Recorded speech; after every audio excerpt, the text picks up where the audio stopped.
Salut, c'est Marjorie. Bienvenue dans mes lectures. Aujourd'hui, je vous parle d'Impasse Dignité, écrit par Emily Prophète. On a commencé cette vidéo ça. Avec Impasse Dignité, on se retrouve à Carrefourfeuille dans un bidonville de Port-au-Prince avec une bande de 4 amis qui, pour donner justement de la dignité à leur quartier, vont nommer l'endroit Dignité.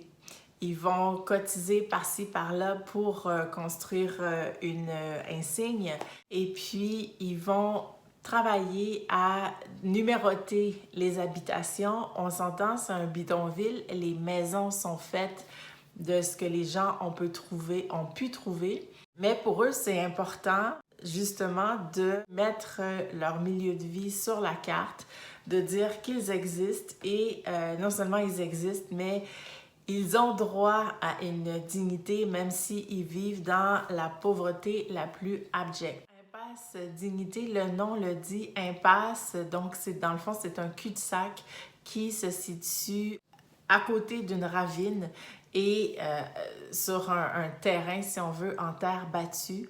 Et tout un chacun, avec ses moyens, avec sa débrouillardise, se débrouille pour y vivre ou y survivre.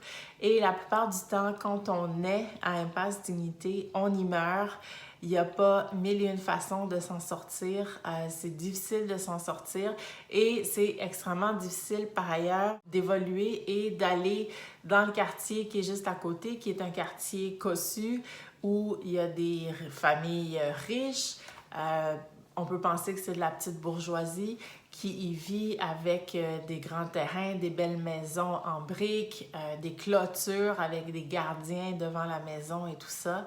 Et c'est donc la pauvreté abjecte qui côtoie le luxe, la luxure et l'excès, si on veut.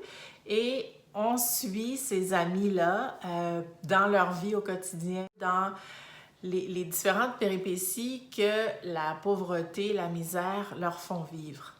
De ces amis-là, il y en a 2 qui sont déjà partis aux États-Unis. Au début, on a des nouvelles, ensuite, on n'a plus de nouvelles et on imagine qu'ils sont en train de vivre dans l'opulence et qu'ils sont parvenus finalement, qu'ils ont réussi.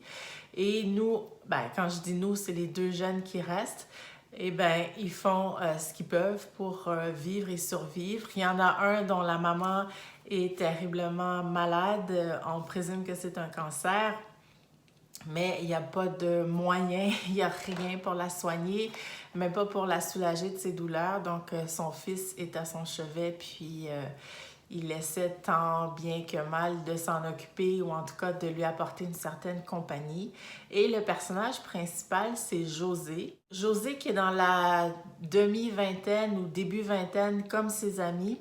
Il vit avec sa mère, son père et sa jeune sœur. On sent que c'est une famille qui, à prime abord, aurait pu être liée et vraiment aimante, mais de par leur histoire, de par l'histoire des parents, de par l'enfance des parents puis leur vie adulte, et de par la dureté de la vie, de par le manque de tout, tant la nourriture que le reste, eh bien, ça divise la famille. Le père qui a longtemps prétendu être quelqu'un d'important avec un job important, finalement, on réalise que son job n'est pas si important, puis avec le temps, il va être remplacé par des plus jeunes, des plus dégourdis. Ça, c'est un gros coup dur pour lui et il va essayer de retrouver sa jeunesse auprès de jeunes filles qui, elles, en arrachent pour vivre, pour étudier. Et donc, le peu d'argent que le papa va donner à ces filles-là, ça va les aider à se débrouiller dans la vie. Puis, en échange, évidemment, c'est pas gratuit. Donc, ça vient avec certaines faveurs sexuelles ou en tout cas un peu de semblant de tendresse et d'intimité. Sarah, la jeune sœur de José, elle est très différente de son frère et elle, l'école, c'est pas vraiment fait pour elle. Elle a d'autres aspirations. Elle aspire à une vie beaucoup plus riche, beaucoup plus intéressante et elle considère que sa seule chance de s'en sortir, c'est de s'amouracher d'un homme qui aura les moyens de lui offrir la vie dont elle souhaite. Donc, c'est assez consternant de voir que autant le père qui va essayer de fuir sa misère avec des jeunes femmes, sa propre fille va tenter la même chose, mais du côté des hommes, justement, qui auraient l'âge de son père.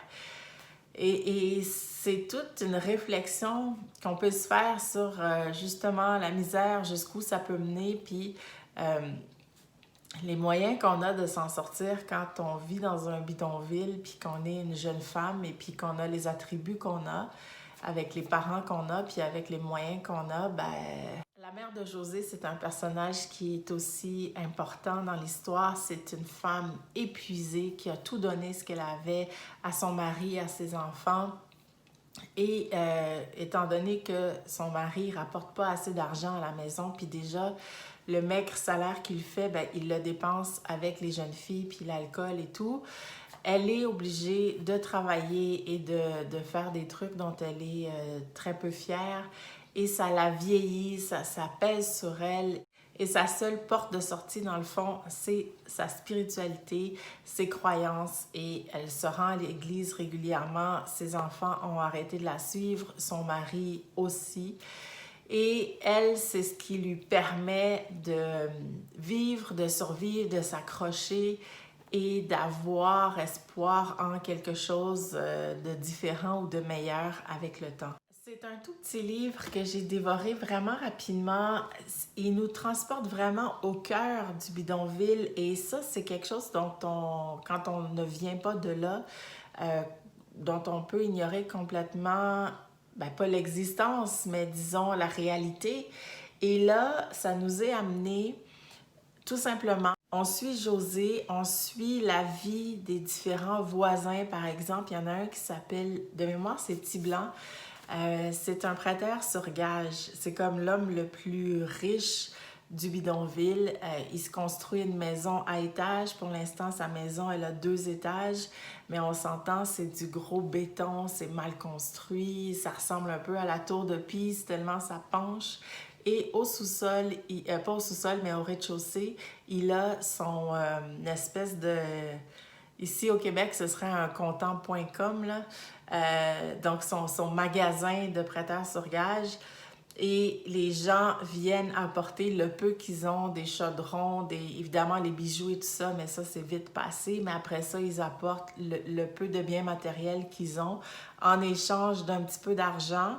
Évidemment, ils ne sont jamais en mesure d'aller récupérer leurs biens. Donc, une fois que c'est vendu à Tiblan, c'est vraiment vendu, perdu. Mais les gens arrivent à survivre un petit peu grâce à ça. Et Tiblan, lui, ben, il se la joue comme un grand gangster, un grand riche. Et il a une génératrice, ce qui fait que même quand il n'y a pas d'électricité, puis en fait, il n'y en a jamais, lui arrive à se brancher sur différents fils et tout, et il arrive à non seulement avoir de l'électricité, mais aussi à faire jouer sa musique. Et il a une espèce de petite buvette, c'est-à-dire un endroit, quelques chaises, quelques tables, puis il reçoit des clients pour boire la bière ou autre chose, et il fait aussi un peu d'argent avec ça. Juste en face de chez Tiblan, il y a Mademoiselle Claire, donc une vieille fille qui habite là. C'est probablement la seule qui a un semblant de maison avec un petit potager. Elle fait pousser des fleurs dans des pots de plastique, des trucs de métal et tout. Et de mémoire, elle a aussi un petit potager. Et elle, en fait, elle et Tiblan, c'est la guerre. Et Tiblan s'organise tout le temps pour l'importuner. Il lance des bouteilles dans son potager, dans sa cour, etc. Il met sa musique à tue-tête juste pour s'imposer, puis fermer le bec à Mademoiselle Claire.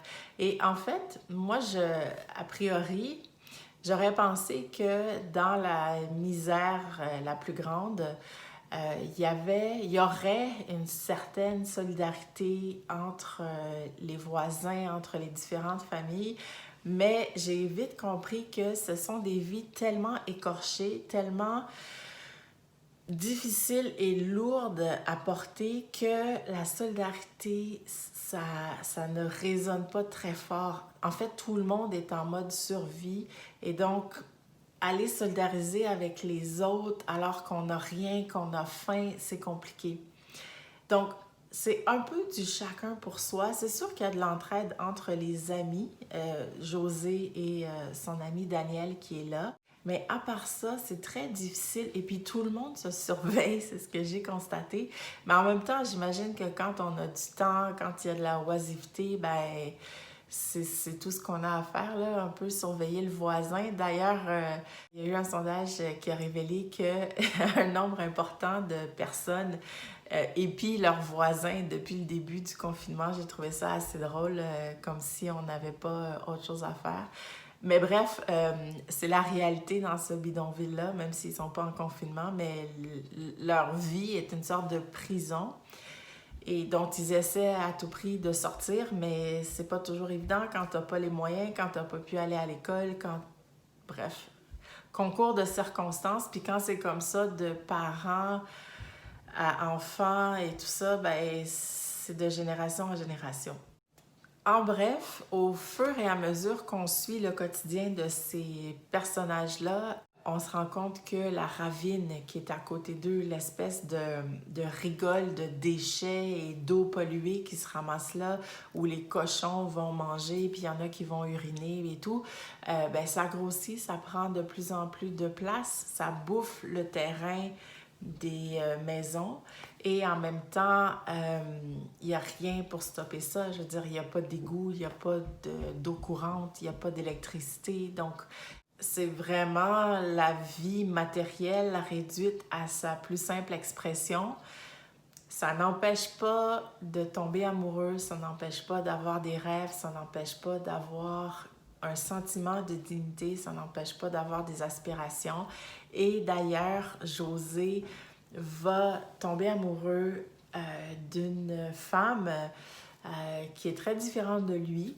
Je ne vous dis pas en quoi, mais j'ai aimé assister à la naissance de cet amour-là, qui sera ou non partagé, mais j'ai aimé voir que, ben oui, on est tous des êtres humains, puis on éprouve tous des sentiments, peu importe nos conditions de vie, ça n'empêche pas qu'on a ça en nous, et puis ça se développe, puis ça s'exprime et tout. Donc, dans ce roman, qui est vraiment un roman sans grandes aventures, c'est vraiment un roman, je ne sais pas comment on appelle ça, mais c'est vraiment mon type de roman, le genre de roman où on suit l'évolution des personnages au quotidien et tout est dans les détails, tout est dans la finesse de l'écriture, tout est dans les relations interpersonnelles que les différents personnages développent. Donc, ça fait le tour pour la présentation d'Impasse Dignité d'Émilie Prophète. J'ai la version collection Legba chez Mémoire d'Encrier. Je sais qu'il y en existe